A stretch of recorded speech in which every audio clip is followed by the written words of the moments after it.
Praise the Lord. இன்றைய நாளுக்குரிய வேத வசனம் சங்கீதம் 20வது அதிகாரம் 7வது வசனம். சிலர் ரதங்களை குறித்தும் சிலர் குதிரைகளை குறித்தும் மேன்மை பாராட்டுகிறார்கள், நாங்களோ எங்கள் தேவனாகிய கர்த்தருடைய நாமத்தை குறித்தே மேன்மை பாராட்டுவோம். அன்புக்குரியவர்களே, இந்த கால வேளையிலும் ஏசப்பா தந்த ஒரு அருமையான வசனம். சிலர் ரதங்களை குறித்தும், ஒவ்வொருத்தருடைய நம்பிக்கை, அவர்களுடைய ஆறுதல், இல்லைன்னா அவங்களோட பலன், அவங்க கிட்ட இத்தனை இது இருக்கு அது இருக்குன்னு சொல்லிட்டு மேன்மை பாராட்டுவார்கள்னு கொடுத்துருக்காங்க. ஆனால் நாங்களோ, ஆண்டவரால் மீட்கப்பட்ட ஜனமோ எங்கள் தேவனுடைய கர்த்தருடைய நாமத்தை குறித்தே மேன்மை பாராட்டும். ஏன் அந்த நாமத்தை குறித்து மேன்மை பாராட்ட வேண்டும்?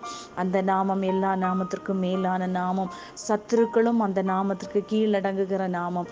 அதனால் அந்த தேவனுடைய நாமம் பலத்த துருகம், நீதிமான் அதற்குள் போய் ஓடி சுகமாயிருப்பான். அந்த வார்த்தையின்படியா கர்த்தர் கிருபையா இன்றைக்கு அந்த நாமத்தை நாம் உயர்த்தும் போது அவர் நம்மை உயர்த்துவார். அவருக்காக, அவருடைய காரியங்களுக்காக நாம் மேன்மை பாராட்டுவோம். நமக்கு மேன்மை பாராட்ட ஒன்று உண்டானால் சிலுவையை தவிர வேறொன்றும் இல்லை. அதனால் அந்த நாமத்தை உயர்த்தும்படியாய் நாம் எந்த சிலுவையை நாம் சுமக்க தயாராக வேண்டும். அதற்காக இன்று ஆண்டவர் நம்மை நேசிக்கிறார். அவர் அவருடைய பாதைகளிலே நடக்கும்படியாய் நம்மை நேசித்து நம்மளை தெரிந்து கொண்டார். அந்த தெரிந்து கொண்டது நோக்கத்தை நாம் ஒவ்வொருவரும் நிறைவேற்றுவோம். கர்த்தர் தாமே இந்த நாள் முழுவதும் உங்களை ஆசீர்வதிப்பாராக. அவருக்குள் மேன்மை பாராட்டுவோம், ஆசீர்வாதங்களை பெறுவோம். கர்த்தர் தாமே ஆசீர்வதிப்பாராக. God bless you all.